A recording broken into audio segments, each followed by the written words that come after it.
Hey, everybody, and welcome to another episode of Eating at a Meeting.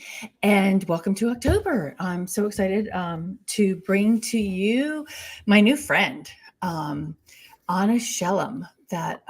She is a wild shellfish harvester and the owner of the Shellem Seafood Company out of Wrightsville Beach, North Carolina. So, hello, my friend. Hello, I'm so glad to be here. Thanks for having me. You're welcome. So, Anna and I met, 2 weeks ago in person? Yeah. Yeah, 2 weeks Yes. ago. She stopped by New Bern to say hello to me. But we met because of another, an oyster shucker. Is that what Isabella is? Yep. Yes. Who's a member of La Dame's de Escoffier. And I'm like, do you know this woman who's been written up in Our State Magazine and New York Times? And she's like, yes, I do. And that would be, I can't do this right, Anna, right there. Yes. So I'm so thankful for that connection. She's such a great woman, and so are you. It's nice to be linked up. yes, I'm very, very excited about it. So we are going to talk. The show today is From Marsh to Plate, and we're going to talk about Anna's philosophy on fresh local harvests. So tell everybody who you are and what is actually a wild shellfish harvester. Yes. Okay. So I am I'm Anna, a commercial fisherman, shellfish harvester, and fish dealer as well. And I harvest clams, oysters, mussels, and stone crab. I also get into some botanicals out there, sea beans, different types of seaweeds, cactus, prickly pear, juniper berries. It's really an adventurous job with lots of different things to go find. And I deliver them directly to chefs here in North Carolina.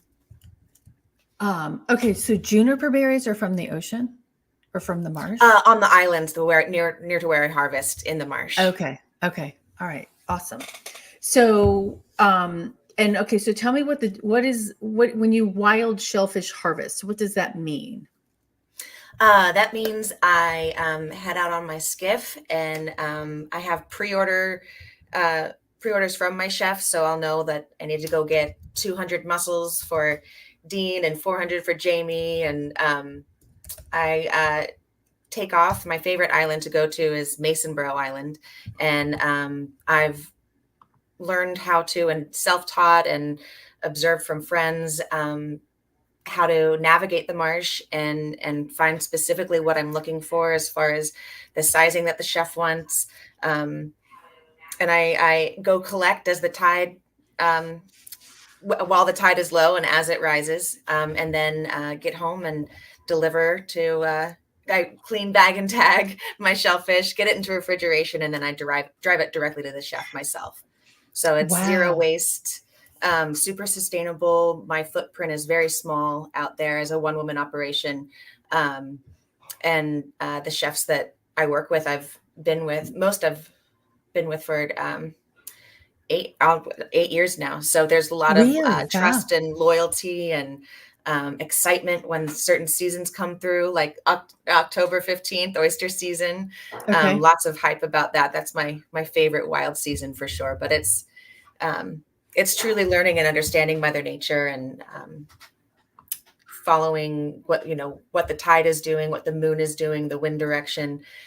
It is such a rewarding and fascinating job, and Mother Nature always has so much to teach me. Okay, so because you just said the word teach, you in that middle of all that, you said self-taught. So when we were chatting, you told me like you were up in Harlem, you were working in New York City, you were a bartender in Harlem, and then now you're this wild seafood harvester. How did that come about, and how did you self-teach? Up in Harlem, I was working for Melba Wilson, and I had been working in the hospitality industry since I was 16. But when I met her, she really made me fall in love with bartending and what being in the hospitality can provide to communities and self-fulfillment and all of that. So I ended up coming down to North Carolina because the city wasn't. Turns out I'm an outdoors girl and not a city girl. So my soul was not being fulfilled up there. So I came down here and actually was for a photography job that brought me down to do headshots and comp cards for some actors here. And because that was my world prior to the restaurant world and fishing as well. But the ocean, just, it's this little town, Wilmington, Rachel Beach, is so charming. And the way I felt when I looked at the ocean here versus the waters up in New York City, I felt really grounded and like it was where I needed to be. So stuck with the restaurant world, got into fine dining, ran a few bars, loved the industry people in general, front of house, back of house, the way we all understand each other so well, or don't, and then it's hilarious. And I met my now husband John when I was bartending. I gave him my number and told him we should hang out, and we started taking the kayak out and getting clams and mussels and oysters. He taught me like how to do it initially, and then we'd come home and cook that together. And he's in the restaurant bar world too. We actually own a bar here at the beach, but I just kept falling in love with the Marsh, and it would be so hard to stop once I started clamming and mussling before I did it professionally. And when I wanted to leave bartending and work for myself, just that bartending became very like triggering as I was healing. And so I was like, I don't want to bartend anymore. And he said, well, what would make you happy? I said, I need to be in the Marsh, and I still want to be in the restaurant world. I love the chefs and people that I work with, but I just need to do it in a different way. So I learned that I needed to get my commercial license. And because I wanted to make an actual living at it, I discovered I needed to become a fish dealer. So I'm in charge of the whole process of that shellfish from the marsh to the table, try to cut out middlemen and just get that direct connection. And it ended up really blossoming into something fantastic. Keith Rhodes started buying from me. He's got catch here, but he was doing a cooking He's been a guest on my show. Oh, he's so great. Him and Angela, they're just such wonderful people. And he brought some of my shellfish up for showing of this show Order Fire that he did in Charlotte, and featured my harvest on the show. And so we wanted to feed the people.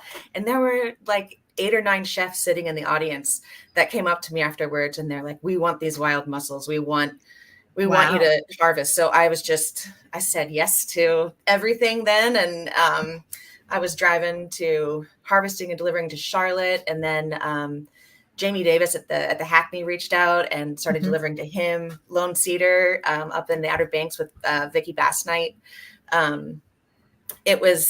Things just fell into place, and it kept growing and getting better from there. And I make 2 different shellfish beers with Free Range Brewery in Charlotte. Yeah, their Free Range Brewery is also really wonderful people, and they use all North Carolina ingredients 100% with the beers we make.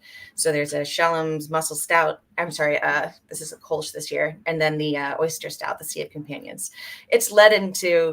This business has led into so many different directions. And now I've got really a solid lineup of chefs where I can have, we can both have consistency. I can have consistent orders, the name on the menu. I go and get involved with fisherman dinners with Dean, and we really try to make the consumer education a big factor about sustainability, seasonality, and all that farmers and fishermen have to deal with that we don't have to see, and we just get the pretty plate. But most people don't have to see, we get the pretty plate. But sharing our stories it's really important to bring that. Well, and one thing, so a couple things in there. So oyster season, and I always thought it is when it's an R in the month of the year. Is that correct? For wild harvest, yes. For wild harvest, okay. Because April has an R, but yeah, never mind.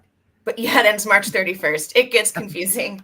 But the R word would really just be for the wild harvest. There are farmed oysters that you can eat year round. And there's a booming aquaculture population here. They're calling it like the Napa Valley of oysters because of all the different varieties and all the farms that are popping up on the coast. And they do incredible work. So yeah, you can eat those those farmed oysters year round.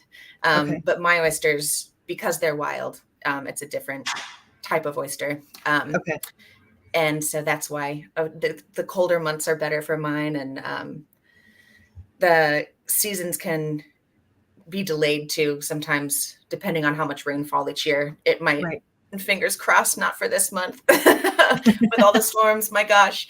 But yeah, Mother Nature will dictate all of my seasons. Hopefully, Okay. this one will not be stopped short or delayed. But Well, and we were talking about this when we had lunch. Is that like you don't realize you said something about making sure when you're talking to your chefs or you're eating at a restaurant, if there was just a storm, you're probably not eating wild seafood because of like what the storm does. Can you explain a little bit about that, what that means?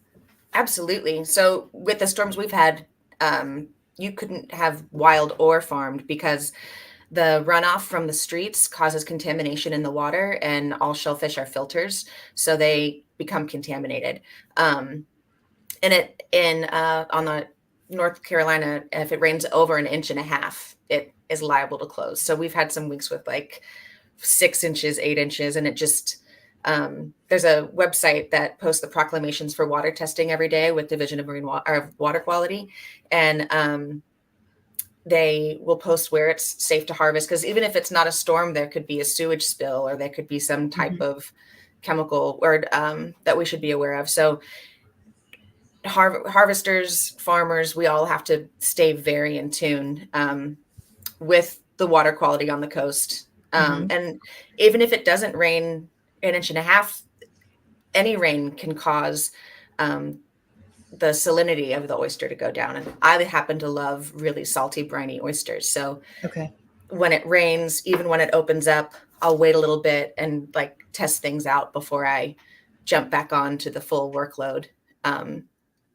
But the nice thing about the way our state works, we have a trip ticket program. So every fisherman, every farmer has to report where they harvest, what time, when it was brought back to the dock, what time it got into refrigeration, when it traveled. There's you can trace the whole route of where the shellfish comes from and where it's going, which is so important for just public safety and consumption. So uh, it's yeah, the water quality has a huge impact, and these storms have a huge impact for That's, sure. I mean, you don't think about, I mean, now I'm thinking George Clooney and what's his name and Marky Mark in that where they go, they're fishermen and they go out into the sea and they die in that big wave, right? Oh yes, But yes, yes. I know you're yes, talking. yes, yeah. I don't know that movie, but I just like them because they're in the movie. Yes, But absolutely. I mean, you see them talking about, on the maps, right? But there's so much more to what you do than looking at what, because, and even we're doing this show today, you're like, okay, as long as it's not low tide, I can be Yes, on show at noon, right? So, I yes. mean, there's so much more science that goes Mhm. into just going out. Like me and my dad used to go crabbing, like we would go down into the Annapolis, Maryland, and put the chicken legs on the strings and Yes, pull up crabs. But we didn't pay attention to low tide and high tide. I mean, we're just having a dad and daughter, trip. But so for you to, nostalgic and wonderful. yeah, but for you to do your job and to get Jamie and Keith and everyone else their oysters, you've got to know your stuff. Yes, absolutely, definitely. And there's so much safety and precaution that goes into it just to make sure the industry stays alive. Yeah. And does the FDA regulate your seafood when you harvest it? Who does that? That's the Division of Marine Fisheries and Okay. DEQ, the water Okay. quality, but that's because I'm just on the interstate list. Um, Okay. I'm sorry, for selling only to North Carolina. If you sell Okay. outside of North Carolina, then the FDA is part of the inspection. But I've got Gotcha. quarterly inspections, surprise inspections. There's HACCP training, which is hazard analysis critical control points for wherever you're processing or bringing in any type of shellfish. Uh, so that's you. I'm a geek and love paperwork and love all of that and temperature control. And Mhm. so it's very fulfilling for me. And every different type of fish has a different protocol and rules and regulations. So you really have to stay on top of new rules that come through, and make sure you're doing it right. Because uh, there's a lot of factors that could be uh, like could ruin a lot of a lot of good Lot. shellfish or Yeah. reputation or Okay. So tell me, okay, so you're sitting in your boat, you live on a boat, you're in your house right now. yes. But what's a typical day look like for you? So low tide, did you go out this morning? Was it low tide this morning, or do you only go out and is it only in the afternoon? How does that work? And what does your day look like from that point on? So today low tide is not until this afternoon. So Okay. after this, I'll hop on my boat and go fishing, harvesting. But the tide changes every day. Sometimes it'll be low tide will be before sunrise or after sunset, and then legally I can't go harvest because you can't harvest after dark. Okay. Legally, I can't harvest on Sundays in North Carolina. Um, Wow. but Why is that? Just because an old church law? Bible Belt action. Yeah. Okay. um, so I plan out my weeks and my orders based on the moon cycle, if it's a full moon, a new moon, or if it's the mid-lunar cycle. Um, those can all have huge impacts on how well the tide will drop. And then the wind direction has a massive impact. We had a northeast wind for about 3.5 weeks, I think. And that in my area keeps the tide from dropping. So it makes my job a lot harder. And I don't mind it in the summer months where I can, get more in the water, but I don't want to, I've tried diving for oysters in February before, and it was a miserable process. And so I really have to plan my events, my heavy delivery orders, and I keep my chefs informed with that. I'll say next week I've got a northeast wind, and as the days get shorter, my work time gets more compact as well. So there's a lot of planning. A lot of obsessing over it, really, which is why it's really nice to live on my boat and keep my work boats next to it, because I can keep a direct eye on what the marsh is doing and how quickly the tide is dropping or not. So I first of all, I have my orders from my chefs, so I know exactly what I'm going to go get that day. Mhm. Wait for low tide. I typically leave 2 hours before low tide, 2.5 hours, so I can get there. At that time, I start mussling, and then as the tide drops, then I'll switch to oystering because that comes in next, and then Okay. clamming. And then when you have a really good low tide, you can see stone crab nests that are on the edges of the oyster beds. And then you learn things like, because the stone crabs are eating the clams. If I'm in a clammy area, you're like, it's everything is so connected out there, and you just, like I said, learning things all the time, but everything really is in tune with each other. Like there's baby stone crabs up in the little in the mussels, eating the mussels and burrowing in there. So anyway, harvest as the tide is low, then as it rises, come home. I normally bag all of my shellfish out in the marsh and tag it according to exactly when I get it back to the boat. Come home and clean it, and then wash all that mud off because it is a muddy, mucky, dirty job. And then I wait for the shellfish to get to legal temperature, which can be within the time that I drive to the chef. And I deliver within 24 to 48 hours. And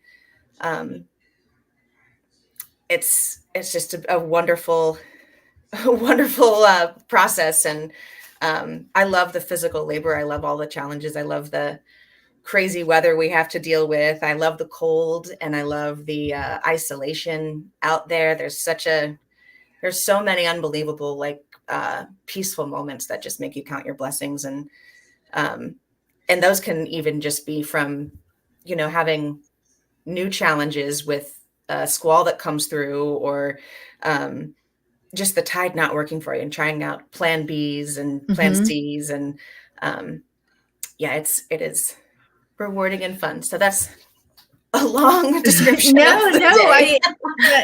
I can't wait to go do that with you. Yes.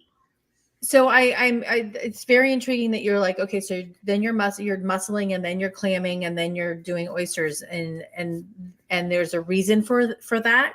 What's the reason for doing it in that order? As the water falls and things Okay. become exposed.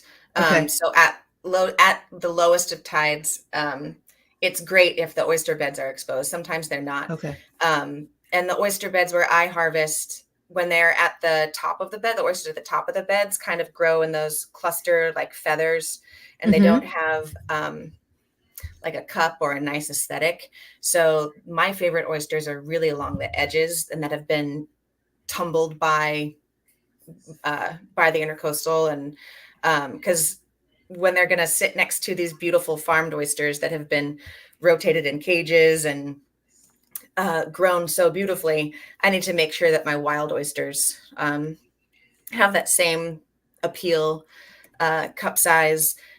I love to harvest as close to the ocean as I can to keep that salinity up. I stay far Mm-hmm. away from river mouths, which is why Mason Borough is my favorite. But um, to get those types of oysters, they're definitely on the edges here. And then clamming changes with every storm, Okay. especially after Hurricane Florence. Was like that was Shellfish was closed from that storm for like 6 months. It was So awful. what did you do for I a bit worked for on a life? yeah. I worked on friends' boats. My friends Seaview at Seaview Crab Company here, Mm-hmm. Sam Romano. I went and worked on the oyster farm with him. I went crabbing with his brother Joe. I already knew what it was like to budget, but it just reinforced that importance. I actually ended up painting oyster. I'd go to an island and find the sun bleached dead oyster shells, and I Mm-hmm. painted little Santa Clauses and sold them to surf surf shops here. Like Surf City Surf Shop really helped me through with that.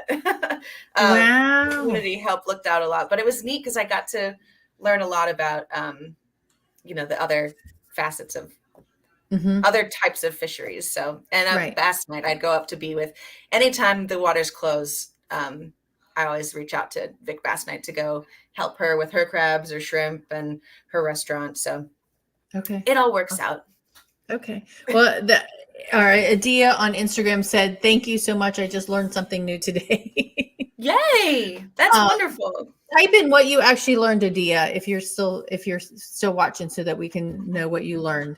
I mean, it's devastating. I mean, that you were out of work for 6 months because of that. But I mean, you also found even painting the oysters, you're still kept in the business and being working on other people's boats. I mean, so Mother Nature, I mean, you've mentioned her quite a bit, and we're both in North Carolina, and everybody's seen the news on Western North Carolina now, but she can wreak some havoc.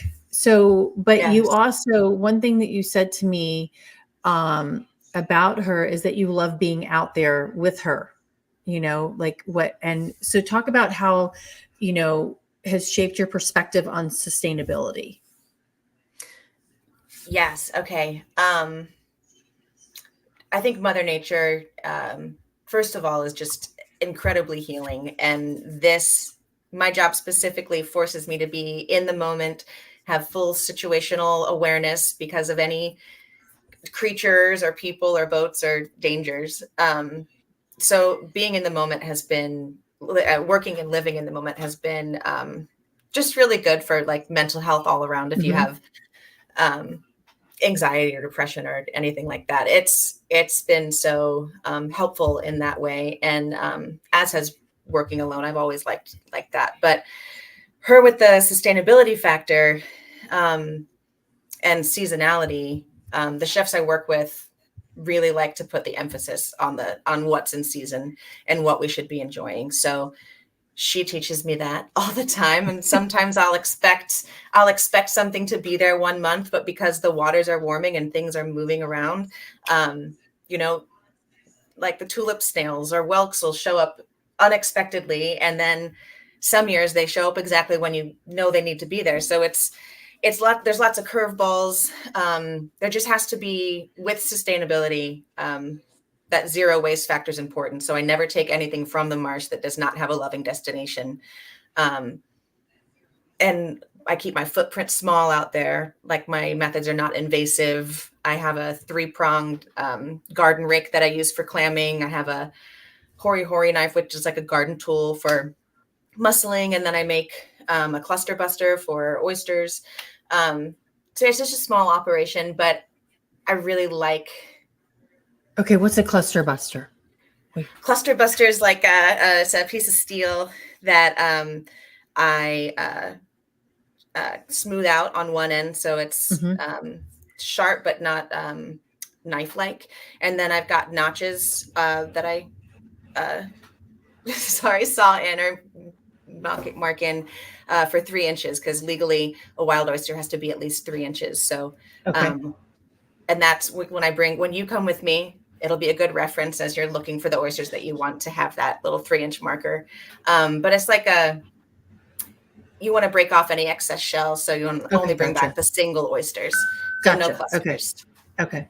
All right. Awesome. That makes sense. Thank you. Yeah. Adia said that she learned that the difference between what to do first in terms of getting the clams, mussels, and et cetera. Never knew there was a process. And she also just wrote that she said she watched The Deadliest Catch and Wicked Tuna, so never thought about the small seafood items and how they were collected.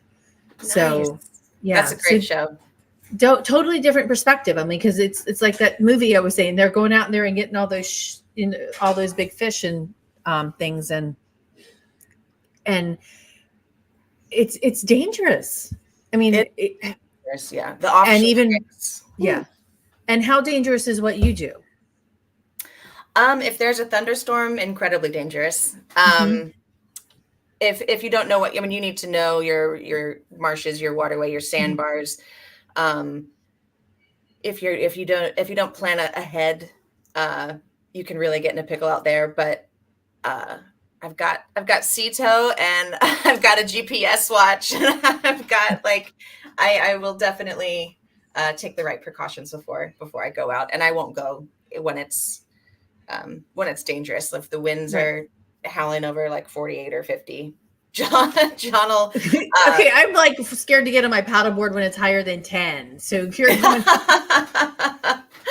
The winds can come in as a surprise, and then I've learned a lot about that, about needing to stay and wait till the storm passes, or how to drive my boat accordingly. So there's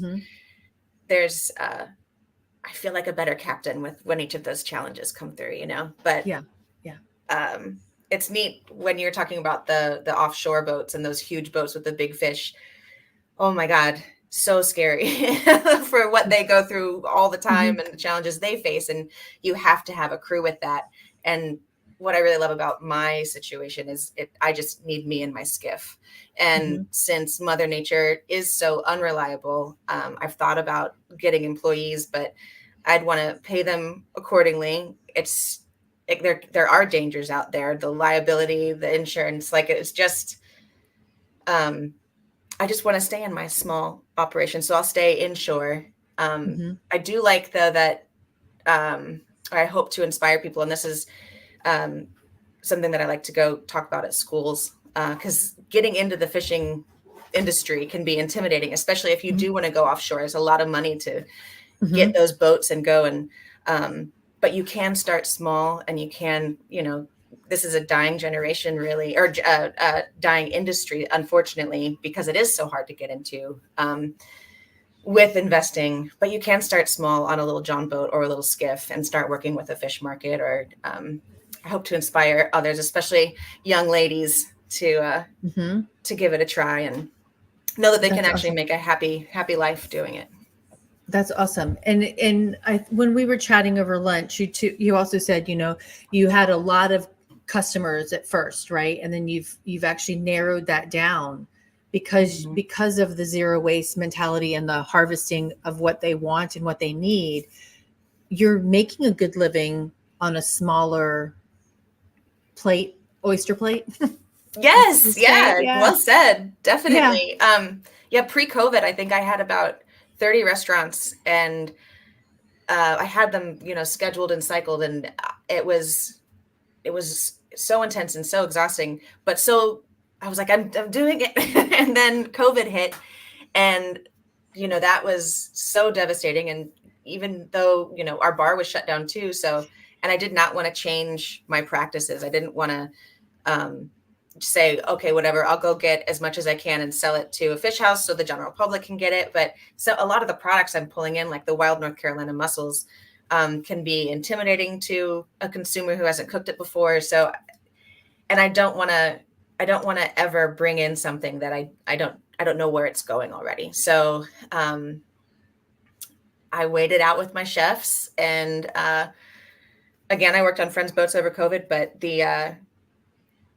because I didn't change my methods, there was certain chefs who had been with me since the beginning, that really stuck with me. And Ashley Christensen and Sunny from St. Rock. And, as we were coming out of COVID, they were so excited. Like, all right, we're ready to place orders. We're ready. We have these dishes we want to do, and keep you on the menu. And just to be there for each other was so great. Right. And I would donate shellfish for, shellfish was not the best to go thing over COVID, but they're getting creative and making chowders and casseroles and things. And so this hospitality industry really looks out for each other, when they need to. So then after COVID, the world has come back to whatever it is now. I've got a smaller group of chefs, but I get to see them every other week, every week, once a month, depending how far away they are. And that mutual support, trust, and loyalty, and we all get so excited about it. So the friendships, like, I think those relationships and those friendships, and everybody like geeking out over the seasons and over how it all works, and the beautiful presentations they come up with. It's really wonderful. I think that transfers to the plate. I think it transfers on social media. And my chefs love to go harvesting with me too. Ricky Moore, he came out with me. Dean, Keith, Newburn, man. Ashley, Newburn and Chapel Hill. Yeah. He's another incredible human. I feel so lucky to work with the people that I do. And I know that they love and respect and appreciate my harvest. And they also know the value of that freshness of it being delivered from the fishermen. Okay, so how much are you bringing in? I mean, like if I'm on a boat, I mean, how many oysters are you bringing in on a week, or and clams and mussels? And because it's not five, it's a whole bunch. No.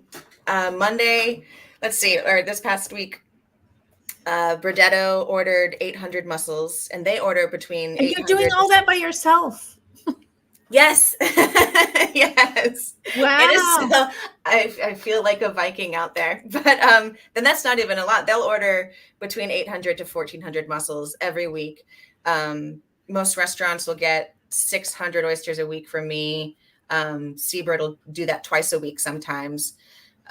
Clams, in years past, there have been a couple times where I've been able to get 900 or 1,000, but I've tried to keep those harvests smaller since I can't rely on sizing with clams. A lot of the clams in my area are giant. There's not a lot of middle necks, so I do small batches of those for select chefs. But the oysters, I cannot legally get over 5 bushels by myself a day. But since I sell them by the piece, and not by the bushel or half bushel, when I fill up the buckets, like there's a lot of more value with filling those 100-count bags. And the beer I make, the Sea of Companions with free range, we do 12 to 1,500 oysters for that brew. Wow. So, and some days I can, especially when I have the orders, really go and knock it all out. But I can also break it up throughout the week to fill the orders. But because they're all local or planned ahead, I know I can make it happen. Right. I think the most mussels I got in a day was 2,500.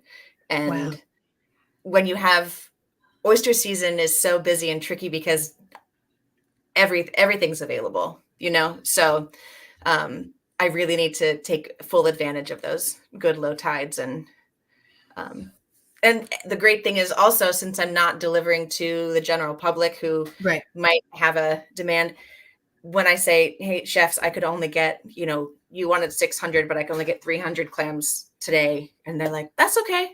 We'll Yeah. let people know. And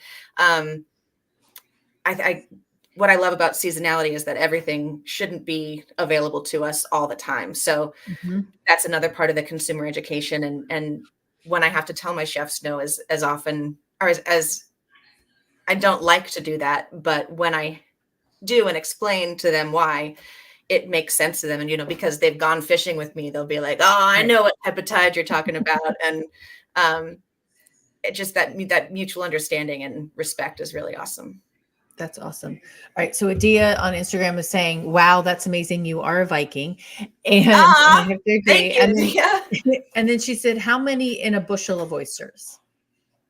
A legal bushel should be 2 5-gallon buckets. Okay. And if you see in the DMF rule book, it'll say 300 oysters is also a bushel. But Okay. I think everybody has a different idea, really. But legally, if you go to a fish market with two 5-gallon buckets full of oysters, Hmm. that will be 1 bushel. Okay. All right. That's a lot of oysters. That is a lot of oysters. Yeah. Oh my God, my dad would be in heaven. She just piped in, thank you very much for that answer. Thank you. So what challenges, well, we've kind of talked a little bit about the challenges weather-wise, but what challenges do you face as a wild harvester compared to the other types of like farming oysters versus and commercial operations? I think the challenges I face that would be different from theirs would be I uh, don't always know. I mean, like when I explore a new area, I don't know if I'm going to go find if it's a good spot for mussels or if it's a good spot for clams. So I really have to, look at the way streams come out of the marsh, the way the mouth of the streams open, if their proximity to oyster beds, how deep into the marsh I can go for mussels. It's truly going to hunt things down. It's like there's a hunt to it where Hmm. the farmers have cages and things, and they have a whole beautiful operation that they're working with. But nothing is just there waiting for me to come Gotcha. tumble or talk sweetly to grow, grow, grow. Um, so, and that's why I have never really wanted to go into farming, is because there's something about the hunt and knowing, not like they're moving. Right. But there's something really neat to I like this Monday, actually, and last week, I had to go north to an area that I don't normally go to. Hmm. When I was in a whole brand new spot, and I had learned, what type of plant life to look at for certain harvests. And whenever I look at the marsh, and I just after repetition and doing this for long enough, I thought I'd be like, that's going to be really muscly over there. That's going to be extra clammy over there. And then once you start going and you find out you're right, it's like Mother Nature's taught you all of these things, even subconsciously, that you're recognizing about the environment and where to look and where to go. And some days have been a total flop where I'm like, I just Right. went to all the wrong places today. Um, and I like to move around because I never want to over harvest one area. Yep. But then the nice thing about mussels is they grow very quickly. And in my area, there's only a few wild harvesters. I think I see just a handful of other boats out there throughout the season. Hmm. Um, and it's Mason Borough is an estuary. It's very well maintained. It's super clean, taken care of by the state. Um, and so I since last oyster season, I've been looking around at all of these beautiful oysters that I'm so excited to go harvest, and just to see health and rejuvenation out there, and seeing life. And I know we're doing a lot of oyster restoration projects too throughout the area. And there's one spot near Masonboro where they just dumped a bunch of dead shell to help regrow. That's what I was just going to ask you. Yeah, because I know in Baltimore at the Baltimore Convention Center, they partner with an organization up there to collect the oyster shells. And then there's a dump down here in New Bern, probably like 20 miles down, that they actually have a dumpster for the general public to dump their oyster shells in to do that. Yes. So before I ask you that next question, Adia did have another question. She's like, do you do razor clams, or are they in a certain area? I do not have razor clams in my area. Okay. I only see their dead shell, and that's something that I've been, or just dead shell just tossed along the sides of the marsh. But I have not been able to figure them out. But it's something I would love to do for sure. That's a good question. And what is a razor clam? Is that this? They're the long, skinny ones. Okay. So mine are like a classic quahog. Okay. Chowder, middle neck, little necks. Okay. I would love to do the razor clams though. Okay, so let's go back to those shells. So talk about that, the rebuilding of those. So Adia just asked, what do people do with the oyster shells? So I know my friend Allison makes jewelry out of them, but using the clams in the water, what does that do for sustainability wise? Relocating some oysters or putting in that shell.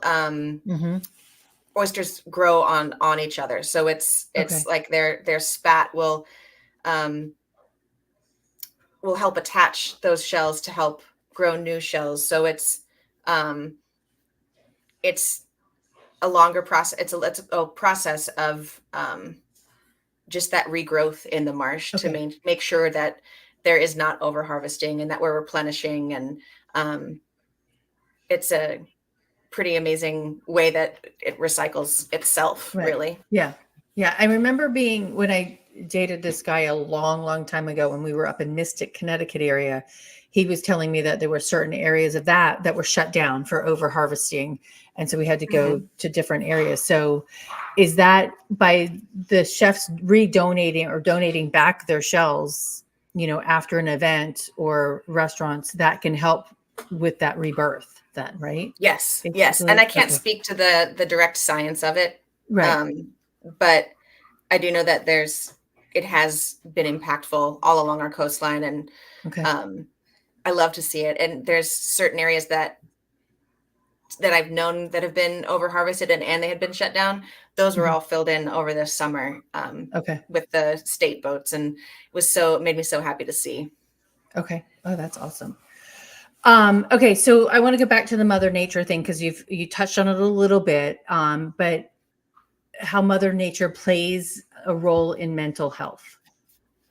Yes. I mean, not just me taking a walk in the morning. I mean, that does help, right? But tell me what anytime outside is good. Goodness, I've got CPTSD and anxiety and a lot of stuff that keeps me from sleeping well at night. It keeps my brain wants to stay super occupied and not grounded and present, like I've learned to become. Like I said, being in the moment and paying direct attention to the work I'm doing, my surroundings, has really changed. Even the way I breathe, it's helped with sleep. That just seeing that open horizon line is also and how big the ocean is and how small we are. It makes your problems feel smaller. And it just keeps you in a better mindset on how we have a huge impact with how we harvest and our methods, but we are just one small part of all of it. And it's very it just she just keeps you in your place, and then she shows you just beautiful, wonderful, breathtaking creatures or skies, and the way the salt air smells, and all of it just has this magic to it that I don't know how I could ever stop harvesting. Just being out there, it is. I think nature has a huge impact on people's mental health for sure. So it's good to Yeah. get out and stop scrolling and go get your hands and feet in the dirt and walk around Yep. barefoot. And Hmm. yeah, I think all of that is very just good for the soul for sure, Yep. and your heart and all of it. I was watching my friend's Instagram this morning, and she had her kids on her farm, um, Shank family farm, and her kids were just had their boots on and just jumping in the mud because they raise pigs. And she's like, you Cool. gotta let kids be kids. And her little Daisy was like almost 2, like covered in mud, but she's like, Perfect. same thing, same being out in Mother Nature and enjoying that. Um, Mhm. so I want to. This is kind of jumping back to because we were talking about the FDA and a variety of other things on safety. One thing that you said to me earlier, that safe food travels through fewer hands. When I kind of ask you about safety, so can you explain that? Yes. I love that philosophy. Thank you. Yeah, you asked me what was safe, sustainable, inclusive. And I'm You going to have really ask you good that questions. again. Exactly. I, Yeah. I love it. Yeah, to me, safe food is not overprocessed. There's direct chefs, not chefs, direct farmers, direct fishermen um, that are presenting their food, what they have to share with love, with the intent to nourish people. That's that's what safe food is for me. I know my products are safe, and I know a lot of other people so many people that are trying, we're all working towards the same goal of getting safer, healthier, no chemicals. There's um, we're all just trying to bring a cleaner, more honest product instead of Hmm. something that's uh, zhuzhed up or falsely sweetened, or the safety net of food is better people with closer connections to Hmm. to maintain that, which is hard and it's more expensive, Hmm. but we find ways to make it available for everyone. And um, yeah. No, that's awesome. And then on that note, you are on the board of Slow Fish, Yes. which is part of Slow Food, globally, and USA. So talk about what that means. And there's a conference coming up for Slow Fish. So what is that conference about, and what is Slow Fish about? So Slowfish has our in-person gathering. It'll be the first one that I get to attend in Charleston, November 1st through 3rd.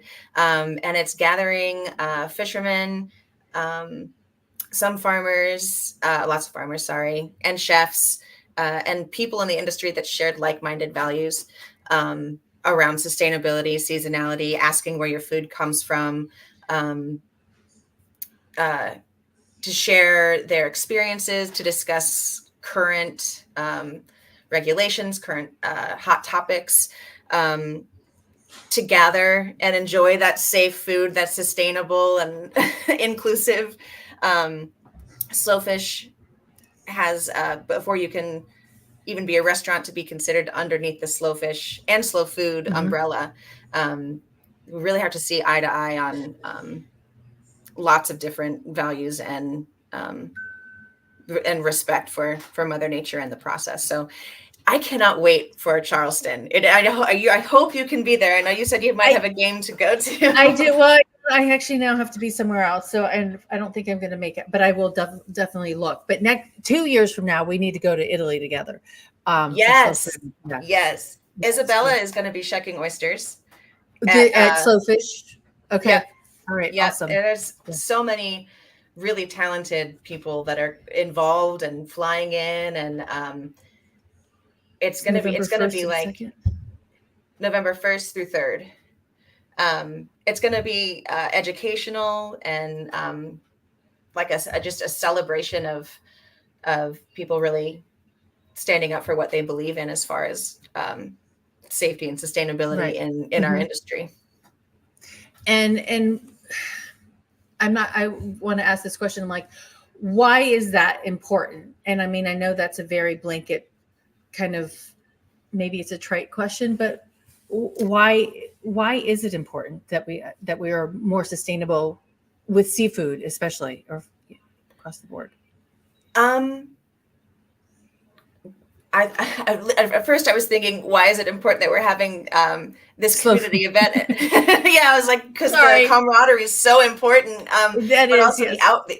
because the gathering will be so big, there'll be a good outreach in Charleston to bring more people in the community to learn something they wouldn't know. But sustainability is so unbelievably important with seafood, because there have been so many operations that have been greed-based or invasive, or just not adjusting with the way the world works. Like, you can't always stick with your old ways. You need to adjust if something's hurting something down the food chain. With climate change, we've got a lot of recovery to do with that. I think sustainability is extra important, so we can keep eating what we want, and we can look out for future generations who also want to eat fish. And if we don't start making changes and we don't start looking out for Mother Nature, we're going to lose her. And so, yeah, sustainability is so important on so many levels. And I think that there's so much work being done about it. But I'd like for that to be voiced more. So that's why I'm proud to share my voice with it in any way I can. And the way that you harvest, the wild harvesting is really important to that, because you're watching what's growing and what's not growing, and only harvesting what's there. Yes. Is that right? Yeah. Yes. And never overtaking, just getting exactly what the chefs want and coming home. I don't have anything sitting in a cooler. There's nothing, there's no back inventory. I've seen operations when I first got started with distributors who wanted me to go harvest and then give it to them and they can sell it for me. I'm like, that's not how I want to work. And with the trip tickets, every harvest tag, you see where the date, when it was harvested. And there used to be, not anymore, but there used to be some kitchens I'd walk into, or walk-ins I'd go into, and the fish was already a week old and they just got it. I'm like, what was it doing for a week before it got to you? Like, it's disrespecting the product and the consumer. So there's no kitchen like that I work with anymore. But that was when I first got started. That was 8 years ago. But just making sure I have zero waste and not doing it for money, doing it for the joy it brings me, the joy it brings others, feeding people. Again, the friendships with my chefs. But if I don't have an order, knock on wood, that's rare now. But if I don't have an order, I don't have to go, and I can go explore and scout out spots for future harvests. But everything is honored that comes back on my boat and utilized fully. That's there's one of the topic points on for the Slow Fish Charleston is no waste with using the whole fish, bones and all of it. So I truly believe in that as well, and that's what the chefs I work with also do. And save all their vegetable trimming. Like, there's no waste across the board, which is really nice. That is really nice. Okay. So any last minute, I don't have any more questions. I mean, I know we could talk for hours. We could. What is one final tip that you would give to, because this is eating at a meeting, for a meeting planner who's talking to, I mean, you're selling directly to restaurants. You're not selling to the Raleigh Convention Center, I'm assuming. That would be or maybe even the Wilmington Convention Center. But, what should a meeting planner, when they're talking to their chefs, what could they ask them about the seafood that they're selling or they're offering on their menus to know that it's cleaner or better? Yes. Event planner should ask definitely where it's sourced. They Mm-hmm. need to know if it's in season or not. Whatever is local and not imported. There's a big issue with imports, especially with shrimp right now. So asking to even see the trip tickets or the paperwork. Mm-hmm. Asking when you said the event center in Raleigh, instantly it just made me think of local seafood. They're a really great uh, dealer and distributor that I'm like they could do it. Yeah. And they share a lot the same values I do. But the direct sourcing would be important. Okay. If asking if the fishermen, like depending on the event, if the fishermen would want to come in and shuck the oysters or Mm-hmm. be a part of the process to be able to share their story and share the freshness and get people excited. Because I know like the farmers, and whenever you can give someone so hardworking recognition like that, Mm-hmm. everybody succeeds because you build each other up. Man, what else would I No, I think ask? those are great. I don't want to inundate it, but I mean, those are great ways to think about it. And even when you're going to a restaurant, like, Mhm. and I'm going to put a list of at least the ones that I know of that you sell to, Ricky Thank you. and I'll post that later. But even being able to go to a restaurant and asking that, because I'm going to tell you that was I in Hong Kong? No, I was in China and I had Boston lobster. That was not sustainable. No. That's so weird. I know, but they put it in the mason jar with the clasp on it, and they put lemongrass and lime in it, I would have and eaten they it, but it's steamed it in the jar, and then they opened it in front yum. of me. Oh, it was beautiful. It was so good too. Oh, that And sounds like that was not a wonderful. sustainable dish, for sure. And who knows if the lobster actually came from Maine, but yeah. No, but I think those are important questions to ask when you're thinking about it. And actually I went to a hotel. I was at the JW Marriott in Austin, and came with me. Okay, here's where I buy my meat from, and here's where I Nice. buy this is what we do with any leftover foods we have. And I was just so impressed that he came prepared with that. It also, I think, helped that the general manager had seen an article I had written about sustainability and questions you ask about food and beverage. Nice. But I love what you're doing, and Thank I you. think it's really important that we honor. I like what you said. Honor what we're sourcing and what we're giving. So Yes. And it's yeah. whole journey to be enjoyed. And Mm-hmm. thank you. Thank You're you. welcome. All right. So everybody, so Anna is on Instagram at Shellem Seafood Company. If you're Yes. on Instagram, you can follow her there. And actually, I will just put this in here too. Is it like ShellemSeafood.com. seafood.com? I don't know why my .com. There we go. ShellemSeafood.com. Is that right? Or no There's no CO co. in there? Okay, good. ShellemSeafood.com. Yeah. Hide, And I edit. post whatever Okay. restaurants I'm supplying seasonally there as Oh, you well. do? Okay. All right. Awesome. So there we go. ShellemSeafood.com. And just so you know, she married into this name, and I just love it because did. it's Shell apostrophe M with the name of the company. So It works out very well. His family's like, how? No one's done this. They were that boat is builders. And now okay. I'm the seafood side. So I always go up to see my in-laws with fresh shellfish in hand. That's so awesome. Very cool. Thank Anna, you. thank you so much. Thank you. I really appreciate you spending time with here and educating Adia and whoever else was on here watching. Everybody stay safe and eat well. Next week, I will be in Las Vegas for IMAX, and I will be coming to you live Monday, Tuesday, Wednesday, and Thursday with some really fun conversations there. And so stay tuned for those Instagram and social media posts about those speakers.